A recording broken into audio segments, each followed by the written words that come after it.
تو رسول اللہ صلی اللہ علیہ وآلہ وسلم کا اپنی بیٹی کو یہ تحفہ عطا کرنا اس بات کی دلیل ہے کہ اس سے بہتر تحفہ رسول اللہ صلی اللہ علیہ وآلہ وسلم کے پاس اپنی پیاری بیٹی کے لیے کوئی نہیں تھا۔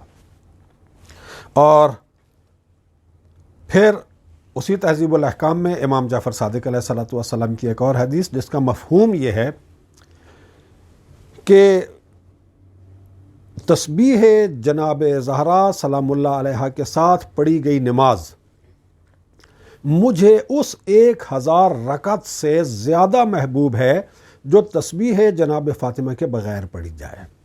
یعنی ایک نماز آپ نے پڑھی، جو فجر کی پڑھی، ظہر کی پڑھی، عصر کی پڑھی، مغرب کی، عشاء کی پڑھی، جو بھی پڑھی آپ نے، کوئی بھی آپ نے نماز پڑھی، واجب پڑھی، فرض مستحب پڑھی، نماز پڑھی، اس کے بعد تسبیح جناب سیدہ پڑھی، تو فرماتے ہیں یہ ایک نماز جو تسبیح جناب سیدہ کے ساتھ پڑھی جائے یہ مجھے ایسی 1000 رکعت سے زیادہ محبوب ہے، زیادہ پسند ہے جو تسبیح جناب فاطمہ الزہرا سلام اللہ علیہا کے بغیر پڑھی جائے۔ تو یہ تو ہو گئی اس کی فضیلت کے بارے میں مختصر۔ اب اس تسبیح کا نماز کے ساتھ جو ربط ہے، معنوی تعلق ہے، اس کو سمجھنا بڑا مفید ہوگا۔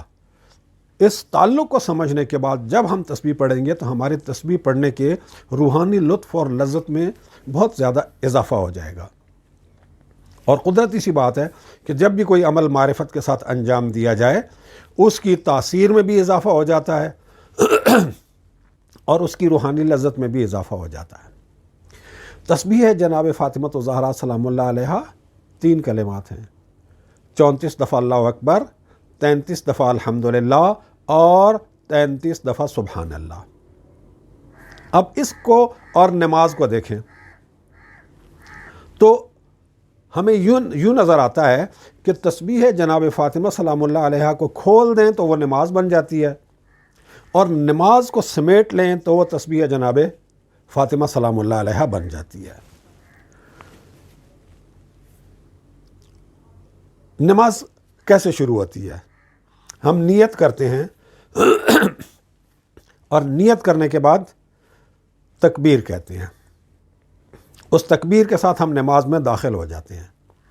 اس تکبیر کو تکبیرۃ الاحرام یا تکبیر تحریمہ کہا جاتا ہے۔ اللہ اکبر، نماز میں داخل ہو گئے۔ نماز میں داخل ہونے کے بعد پھر کیا ہے؟ بسم اللہ الرحمن الرحیم، الحمدللہ رب العالمین، سورہ فاتحہ پڑھتے ہیں۔ سورہ فاتحہ ساری کی ساری کیا ہے؟ الحمدللہ ہے، اس کا نام ہی سورہ الحمد ہے۔ پوری سورہ فاتحہ اس 2 لفظی مختصر جملے الحمدللہ کی تفصیل ہے۔ سورہ فاتحہ کو مختصر کر لیں تو الحمدللہ، الحمدللہ کو مفصل کر دیں تو سورہ فاتحہ، یعنی اللہ اکبر کے ساتھ نماز شروع کی، اس کے بعد الحمدللہ، اور پھر قیام، سورہ فاتحہ ختم ہوئی قیام میں، اس کے بعد آپ نے کوئی ایک سورت پڑھی یا قرآن شریف کا کوئی حصہ پڑھا، اور اس کے بعد آپ چلے گئے رکوع میں۔ رکوع میں آپ کیا کہتے ہیں؟ سبحان اللہ سبحان اللہ سبحان اللہ سبحان ربی العظیم وبحمدہ۔ رکوع سے اٹھتے ہیں، سجدے میں چلے جاتے ہیں، 2 سجدے کرتے ہیں۔ ان 2 سجدوں میں ذکر کیا ہے؟ سبحان اللہ سبحان اللہ سبحان اللہ سبحان ربی الاعلی وبحمدہ۔ دونوں سجدے مکمل ہوئے، آپ کی 1 رکعت پوری ہو گئی، آپ پھر کھڑے ہو گئے۔ تو اب غور کریں، آپ نے اس 1 رکعت کے اندر جو آپ نے پوری کی ہے، کیا پڑھا ہے آپ نے؟ اللہ اکبر، الحمدللہ، سبحان اللہ، اس کے سوا کچھ بھی نہیں ہے۔ تو نماز ہماری ساری کی ساری اللہ اکبر، الحمدللہ، سبحان اللہ ہے، اس کے سوا کچھ بھی نہیں ہے۔ بس کچھ تفصیلات ہیں ساتھ جو تسبیح جناب زہرا سلام اللہ علیہا میں نہیں ہے۔ تو نماز پڑھنے کے بعد جب ہم تسبیح جناب فاطمہ الزہرا سلام اللہ علیہا پڑھتے ہیں تو اس کا اثر کیا ہوتا ہے؟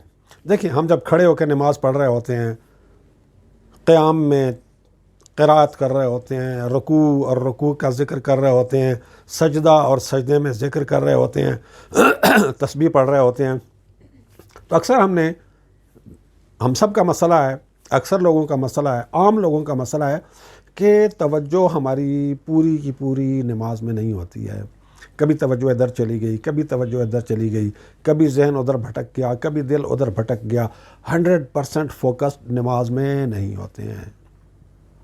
تو جب نماز میں فوکس نہیں ہوتے ہیں اور نماز مکمل ہو جاتی ہے تو وہی جو نماز میں تکبیر، حمد اور تسبیح ہم پڑھ رہے ہوتے ہیں، تو جو بے توجہی سے ہم نے پڑھی ہوئی ہوتی ہے، اس کے بعد اگر توجہ کے ساتھ تسبیح جناب سیدہ سلام اللہ علیہ پڑھ لی جائے تو وہ جو نماز میں ہماری توجہ اور ہمارا قلب اور ہمارا ذہن ادھر ادھر بھٹک جاتے ہیں، اور جو ہماری نماز کے اندر ایک نقص اور کمی اور خلل واقع ہو جاتا ہے، تو اس کی یہ بہت خوبصورت طریقے سے تلافی ہو جاتی ہے جب ہم نماز کے بعد تسبیح جناب سیدہ سلام اللہ علیہ پڑھتے ہیں۔